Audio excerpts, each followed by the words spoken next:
Welcome to the session. So in this session we are going to discuss about the topic called passivity of metals. So what is meant by passive?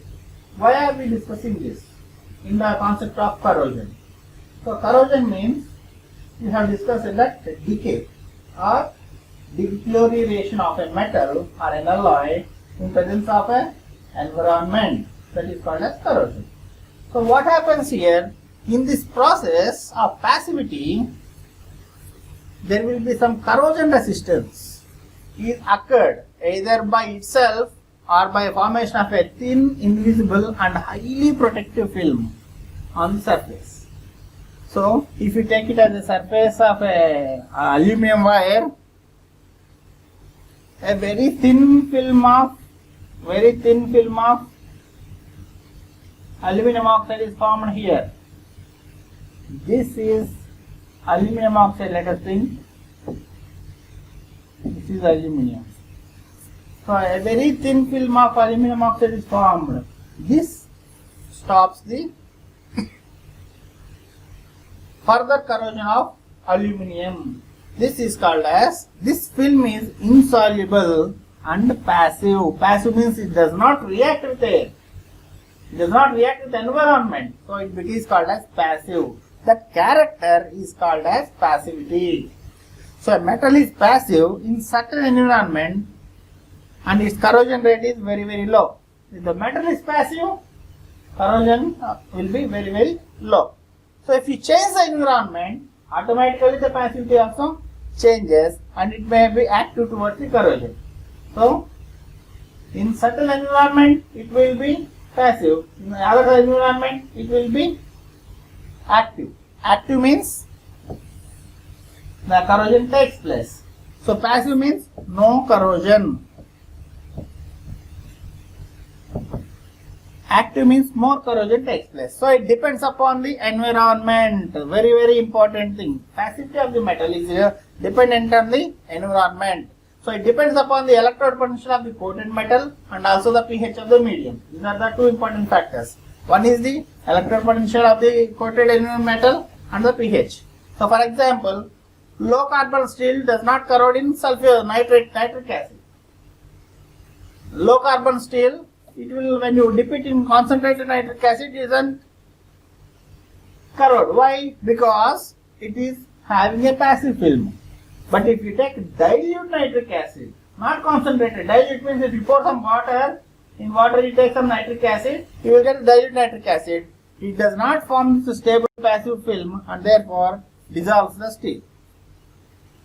So what I want you to be clear is that mild low carbon steel is not passive to nitric acid. It is passive only to concentrated nitric acid. But if it is a dilute nitric acid, again corrosion takes place. So passivity of metal depends upon the environment, which will be very, very clearly understood. So some of the metals themselves, they form a protective oxide layer in air, water and dilute acid. Example is aluminum. I told you about our electric wires. They are made up of aluminum. Why? Because it is highly passive. Tin, titanium, chromium, they form themselves a strong passive film, right? So this is about the passivity of the metal. Now we shall see the very important topic called as galvanic series. We have already discussed electrochemical series. Now why are we discussing galvanic series? Means now in the electrochemical series we have only metals and non-metals, but in there are no alloys. But here in our regular usage we are using more number of alloys. So in order to understand this reaction and make them in an increasing order or decreasing order, or make them in a certain order, we require a series called as galvanic series. So this electrochemical series does not count for the corrosion of the metals. Nothing to do with the electrochemical series, is not giving us about the alloys.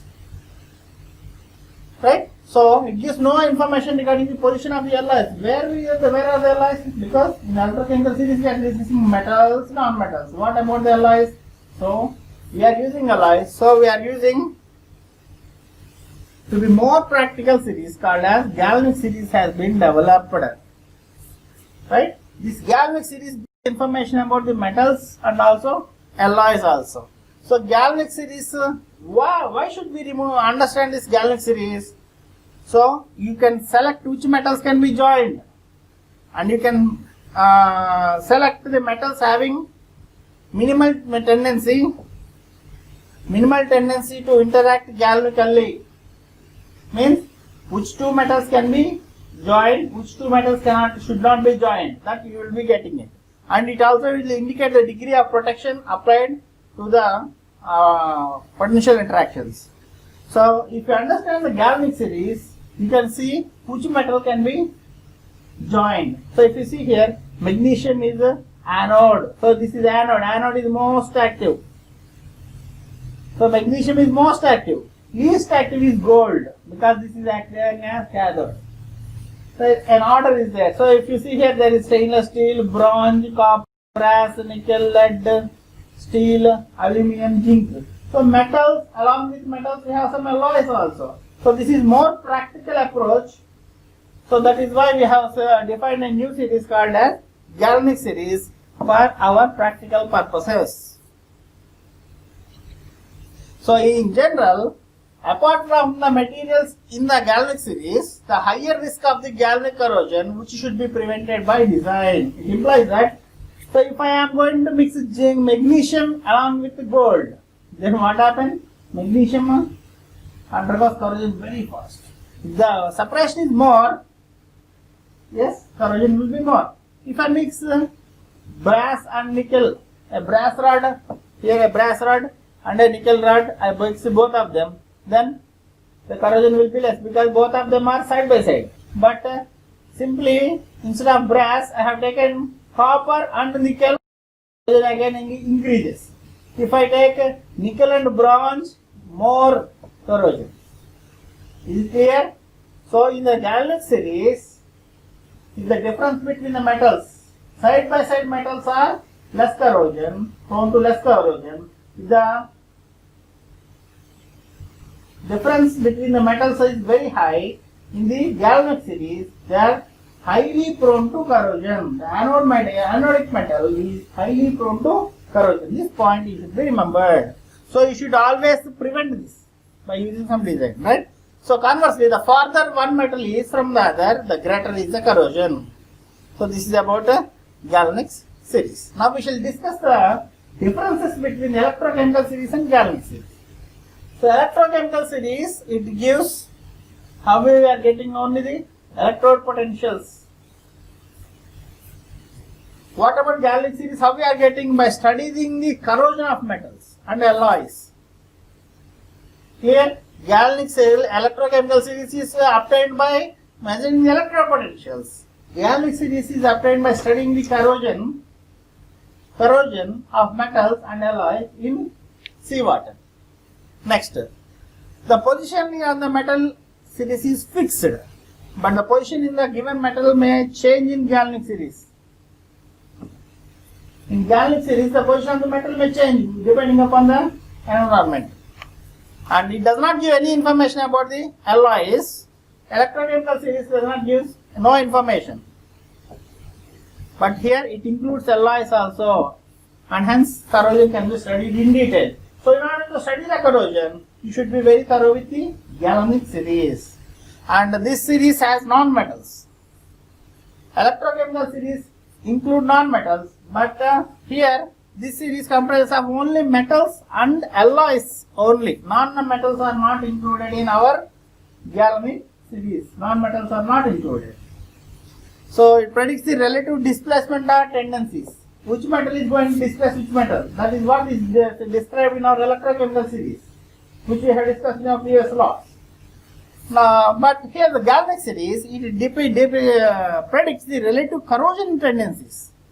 Here it is corrosion tendencies. Which metal will be corroded more? Means which metal acts as anode, which metal acts as cathode. So in order to understand corrosion, which series is more useful? Is it electrochemical series or galvanic series? Yes, obviously it is.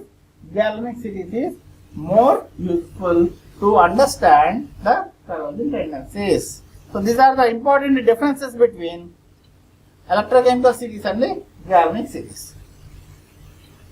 Now the important point we have come to across. What are the factors that are affecting the rate of corrosion? Factors affecting rate of corrosion. So, you have already told you, yesterday this is the button cell. Hope you can see this is the button cell. In the batteries we have discussed. Now we'll come back to the topic, the rate of corrosion. Rate of corrosion depends upon three important factors. First one is the nature of metal. Your metal, how is the metal? Second, nature of the environment. Right? Third one is nature of the product, corrosion product. So what are the three factors affecting the rate of corrosion?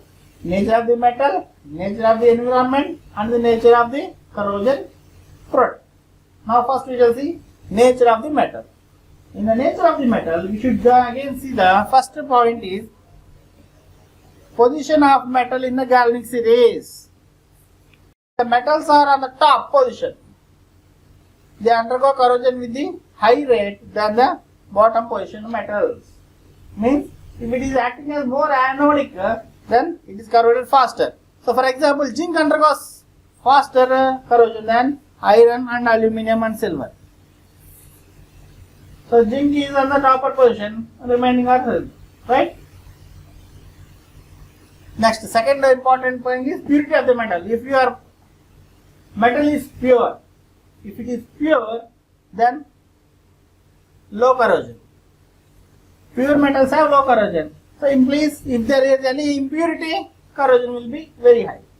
Next one is surface of the metal. Generally I told you, if there is smooth surface, no corrosion. If there is rough surface, again it may collect some dirt and dust and it creates our OCG.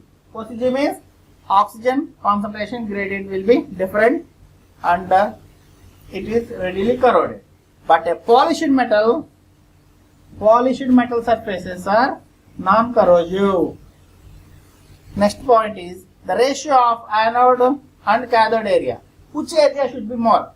If there is a bigger cathode area and smaller anode area, then rate of corrosion increases. So what should be done then? Cathode area should be more. Electrons are generally consumed and corrosion rate increases. So what we have to do? Reverse we have to do. Means small cathode area, large anode area, then no corrosion. The corrosion rate is slow. So this is all we are discussing under nature of the metal. Under nature of metal, we have discussed about the position of the metal in the galvanic series, of the metal, surface of the metal. Is it smooth? Then low corrosion. If it is pure, low corrosion. If the ratio of anode and cathode area, if cathode is more and anode is less, corrosion is fast. If they are similar in the reverse, that is cathode is less and anode is more, then the corrosion rate is slow. So this is all nature of the metal. Now we will go for the second one, nature of the environment. Environment means the surrounding atmosphere where the metal is placed. So the first one is the temperature. If temperature increases, rate of corrosion increases. Very simple. Temperature increases, corrosion increases. Next one is humidity. If there is more moisture, rate of corrosion increases. So humidity increases and automatically rate of corrosion increases. Why? Humidity acts as a conducting medium. That is the reason behind that. And next, presence of any suspended particles. If there are more particles, then rate of corrosion also increases. So in the nature of environment, temperature, humidity, presence of suspended particles. Next, fourth one, pH. If pH is more, corrosion is less. So acidic medium, corrosion is more. Basic medium, corrosion is less. Clear? If pH increases, rate of corrosion decreases. Acidic medium enhances the rate of corrosion. That is important. pH is inversely proportional to corrosion. And the last one is the conductance of the medium. So if there is any conductance, rate of corrosion increases. So if the medium has any conducting atmosphere, then automatically pH of the, automatically the conductance, if it is more, then corrosion is also more. So if there is more conductivity, then faster the ions can migrate between the anode and cathode. So if there is any conducting medium, fasterly it speeds up the corrosion rate. So therefore, corrosion problem is more in seawater than in fresh water. In seawater, what are there? We have different salts. Salts means ions, cations and anions are there. So if in seawater, if you dip the rod, it undergoes faster rate of corrosion when compared with a normal pure water. So this is all about the nature of the environment. Last topic, theory factors, is the nature of the corrosion product. Very simple and very tricky. Just observe carefully. If the product is non-porous, so there are no holes, or unstable means the product is not stable, then the rate of corrosion decreases. Non-porous and stable means rate of corrosion decreases. Unstable, the product is not stable, immediately the metal breaks down. Then also no corrosion. Next. If it is porous and volatile, then corrosion rate will be increasing. Simple. Very clear. If it is non-porous or unstable, rate of corrosion decreases. If it is porous, corrosion rate automatically increases. Volatile also, corrosion rate increases. This all we have discussed in our previous slide. Right? During chemical theory of corrosion. I agree to go there and just see what I was saying regarding these things. So these all are the factors which are affecting the rate of corrosion. So only three main factors I told you. What are the three main important factors? Nature of the metal, nature of the environment, nature of the corrosion product. These are the three important factors. Out of them again we have divided carefully and we have discussed in detail the remaining all the concepts here. These are the factors affecting the rate of corrosion. Now we shall see, have discussed about what is corrosion, what are the types of corrosion, what are the theories of corrosion, and again we have discussed about what are the factors which are enhancing the rate of corrosion. Now we have to see a problem. We have discussed in detail what is the problem. Now we have to see what is the solution. How can we stop this corrosion? That is what we are here discussing about. What is corrosion control? How can we control this? So corrosion control can be done by using two methods. The first one is proper design and material selection. So if you have a very good design and you have a very pure material, then corrosion can be controlled. And second one is called as cathodic protection. What this concept is very simple and very important, because I told you previously also, cathode is always protected. Cathode is protected. Anode is corroded. Anode is corroded. So this one you should very importantly you should understand. Cathode protected, anode corroded. So if you want to protect a metal, you should make it as a cathode. That protection is called a cathodic protection. That we have to discuss. So these are the two important techniques for controlling the corrosion. So these are the solutions. Now we will discuss the first one, the proper design and material selection. In that we shall discuss about proper design. So when you are taking the anodic and cathodic materials are used together, previously also I told you, the area of anodic material should be large. Anode should be large, cathode should be small. Next, the anodic part should not be coated because any damage in coating could cause rapid corrosion. While you are using any paint, the anodic part should not be coated. Because if there is any small crack, immediately it starts a faster rate of corrosion. Now, whenever you have to join two different metals, so for example, I have taken this is copper and this is aluminum. I have to join this. Generally, avoid joining two different metals. If still you have to join two different metals, two dissimilar metals is unavoidable. Is unavoidable. If you should, that's all I said. Then you have to join, right? Then what you have to take, this is an insulated fitting. I have kept we call them as washers, right? We keep them. So if there are two dissimilar metals, try to avoid two dissimilar metals. If it is unavoidable, you have to use the insulated fitting between them to avoid direct contact, because there is no direct contact, the current cannot pass, the reaction is incomplete, and hence it is protected. So this is called proper design. You are designing it very carefully. Next, sharp angles means here, look here, L, this is very sharp here. It is sharp.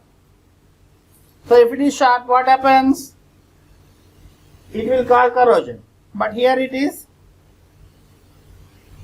smooth. Here it is better, but here it is very sharp at the edges here. Look here. The edges are very sharp. So this is not correct. You should not use this T. This shape only is correct. And which L is better? This is very bad because it is having sharp angles. I told you, sharp angles, corners and edges should be avoided. Avoided. Next. So this also sharp. So no, this is better. Yes. So you should, for this reason only, if you want the L shape, T shape and U shape, you have to say these better shapes. Now sharp angle should be there. Next, proper design. In this proper design, the fifth point we have to discuss is always prevent two different metals. Very good. If you have the same metal, no problem. But if you want to join two different metals, then you should see that there should be no service. Services means the gaps. So see here. So here they have welded completely. So is there a gap between the metals? No. So this is a good joint. Here also, one on the other they have overlapped here. Overlapped the metals. And here, you see carefully, they have filled the gap with a metal, so that water or mud will not accumulate here. If they accumulate, what happened? Again, we get a problem called as oxygen concentration gradient. If that oxygen concentration gradient is obtained, immediately corrosion starts. But if you look here, so there is a gap here. See carefully, this is a gap. They have welded only on one side. What about the other side? There is a gap. If there is a gap, then there will be some moisture, water molecules may enter, or dirt may accumulate. So if they accumulate, where there is water, there is no oxygen. Where there is no oxygen, then starts the anodic reaction and it starts the corrosion. And see here, they have used a different one way. They used a nut and bolt and have welded here, but here there is a gap here. So these two are not correct. We should not use this. This is proper design. This is all about the proper designing. You should see that you should prevent the services between the adjacent parts of the structure, even in case of same metal. This is important. I have used the same color means same metal. I said don't use two different metals. So in the previous slide I showed you here. Two different. This is aluminium. Don't use them. But still, if it is unavoidable, use a insulation. So we use washers. Now I have taken the same metal. In the same metal, even if you want to join them, you have to see that there should be no services, means there should be no gaps inside the metal, right? So this is all about the proper design. Now we will see the material selection. Which type of material should be selected? Yes, you have to choose a metal as pure as possible, because I told you, if it is more pure, less prone to corrosion. If there are any impurities, it is more prone to corrosion. So you should see that impurity should not be there. You have to take pure metals. Second one is, you have to take the noble metals. It's preferable. So if you want to build a house, build it with gold, because gold is a noble metal. Instead of iron, iron means it starts rusting. If it is gold, I told you, it is not going to rust. Sir, but we don't have money now. Then go for iron, silver. Then also we don't have money, sir. Then go for iron. But don't build a house with a zinc. Why? Zinc is very much easily prone to corrosion. Right? That is what is said. Noble metals are preferable because they are resistant to corrosion. Important point. And avoid contact of dissimilar metals. I have been saying since the topic beginning. If you join two different metals, automatically one will act as anode, another one will be cathode. So, in case that is unavoidable, then what you have to see, they should be as close as possible, so that there should be no junction. They should be as close as possible. In the previous diagram I have shown you here. So, they should be as close as possible. Right? So, while taking the material selection, you have to see these points. First one is purity. It should be more pure. Highly pure metals will give us less corrosion.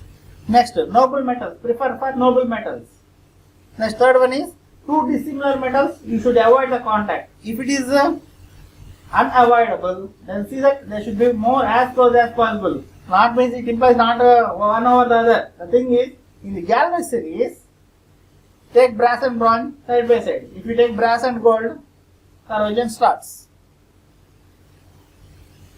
Next, this is all about the material selection and proper design and material selection. The second one, here it is cathodic protection. This is the second method of control of corrosion. So, what is this cathodic protection? What is the logic behind this? I told you already that cathodic protection means we should force the metal to act as cathode. That's all. If you want to pass, you should read this. That's all. So we are forcing you to see this to be true. But you should yourself get experience slowly, and you should involve in this lesson, and then you should read. It will take some time. But if you can force a metal to be cathode, then cathode is always protected and anode will be corroded. Here, the basic concept is very simple. Cathode is protected, anode is corroded. So you should see that your metal, what you are going to protect, it should be acting as always cathode under any case. So for making it like a cathode, we have two different methods. First one is called as sacrificial anodic protection. The second one is called as impressed current cathode. So these are the two techniques which you are using to force the metal to act as a cathode. I want to protect iron, then I should make always iron as a cathode only. But you should not never make iron as an anode. If you use anode, immediately iron gets corroded and your metal will be waste. So now we shall see the first part, sacrificial anodic protection. So the name itself says that one metal is going to sacrifice itself by making it as anode to protect the other metal. Means to protect to protect the people of India, the military people surrounding the country, right? They are being killed. They are sacrificing themselves. So they are sacrificing and we are being protected. So we are forced to stay within the houses to protect ourselves from coronavirus. So we are the cathode, coronavirus is the anode. So we should never come in touch with it. That is the case here. So in this method, the base metal means which metal is to be protected. That metal is called as base metal. So that base metal is connected to more active metal. That more active metal is called anodic metal. It is called sacrificial anode. So it is going to sacrifice to protect the base metal. Clear? The sacrificial anodic metal is going to protect the base metal. So only the active metal will corrode. So already I told you, this is anode. Anode will corrode, protecting the base metal. Since the anodic metal is sacrificing, this method is called as sacrificial anodic protection. Why are we calling it as sacrificial anodic protection? Because it is sacrificing. So, example, which are the sacrificial anodes we can use, sir? Means magnesium and zinc. These are the good, important sacrificial metals we use. So, we shall see here like this. So, this is a iron pipeline, gas pipeline we will take. So, if there are any corrosion takes place to this gas pipeline, what happens? Immediately the gas leaks and it will cause an explosion also, and it may take some lives. So, I want to protect this iron pipe. So, what should I do? I always told you that I should make it as a cathode. Always make it as a cathode. You should force this iron to behave as a cathode. In order to make it as a cathode, we are using magnesium here and we are connecting it to this pipe just. Then what happens? Magnesium always sacrifices. Slowly the magnesium anode will give away the electrons and make the iron as all the cations will be attracted here. This is our cathode. Our pipeline becomes the cathode, and this sacrificial anode magnesium dies. Dies means it reacts. Mg+2 ions react. After the completion of this magnesium, again another metal is put inside here. That's all. This is called as sacrificial anodic protection. Very simple and very direct. This you have to protect. So make it as cathode. So iron I have to protect. So generally we will take zinc or magnesium. So here we have taken a magnesium rod and we have connected it electrically to this pipe to one end. Immediately what happens? It continuously supplies the electrons. So it is acting as anode. This is our anode. It is sacrificing it. So it is called as sacrificial anode. And this protection is called as sacrificial anodic protection. So magnesium metal is protecting the. So to save this, we are sacrificing this. So this is called as sacrificial anodic protection. The second method, what are the uses of this? So how can we use this? To protect the underground pipelines and cables from corrosion. And magnesium sheets are generally inserted in water boilers to prevent the corrosion, because water boilers we are utilizing to generate steam. At high pressure, if there is any corrosion, there is any crack, immediately the boiler will blast. So to stop that, generally we insert this magnesium sheets into the boiler. Then what happens? If there is any base, anything, so our boilers are made up of iron. So we are inserting magnesium. So magnesium is sacrificing itself to save the iron, right? So this is uses of sacrificial anodic protection method. The second method is called as impressed current cathodic protection. Sir, always we have to check this magnesium is completed or not, we have to verify it. But instead of that, we can use the second method called as impressed current cathodic protection. So we are using some direct voltage current, so opposite direction, to nullify the corrosion current and convert the corroding metal from anode to cathode. Always you should see that the base metal which you have to protect should be made as a anode. It is trying to convert into anode. I want to change it from anode to cathode. Clear?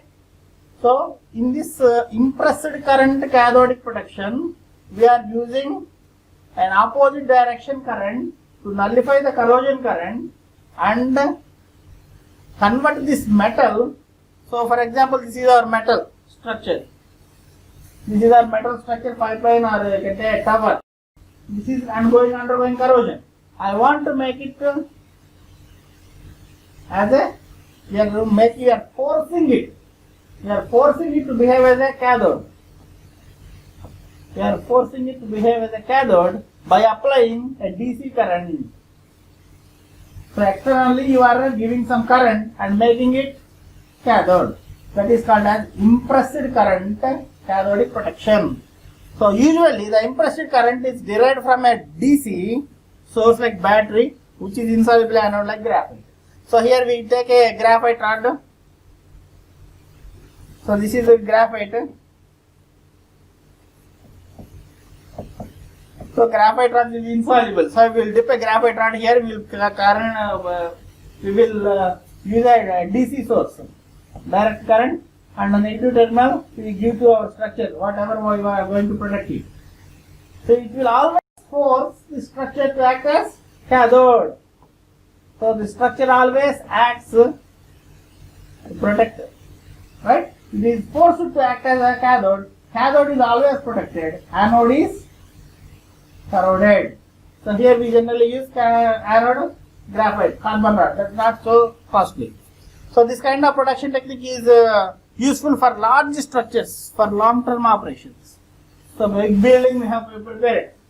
We have constructed a large building, but if corrosion takes place to the base, what happens? The building may collapse. So in order to stop that corrosion, we use this type of technique called impressed current cathodic protection. So here I have shown you one more figure here. So this is our carbon rods. They are acting anode, and this is our pipeline which is going underground. So we are forcing it to act as minus, means here we are making it to act as cathode. So protection of petroleum gas pipelines and LPG gas pipelines. So petroleum gas pipeline and LPG gas pipelines, if there are any cracks or holes are taking place by the corrosion, what happens? It will lead to the explosion, or sometimes it may also take the lives of the people. So in order to stop this, what we are using? We are using a source, DC source, so that the negative terminal is connected to the pipe directly, forcing the any current. If it is there any cathodic current, it will be converted and nullified. It will be nullified, and we will make this pipeline. It will be converted into cathode. The cathode, we are forcing it to behave as cathode. So we are calling it as impressed current cathodic protection. So this is the DC. So the positive terminal we are giving to the carbon rods. So carbon rods will be corroded. It's not a constraint. But this pipeline is saved. So which one is to be saved should be converted into cathode. Which one is to be saved should be always converted into cathode, because cathode is protected and anode is corroded.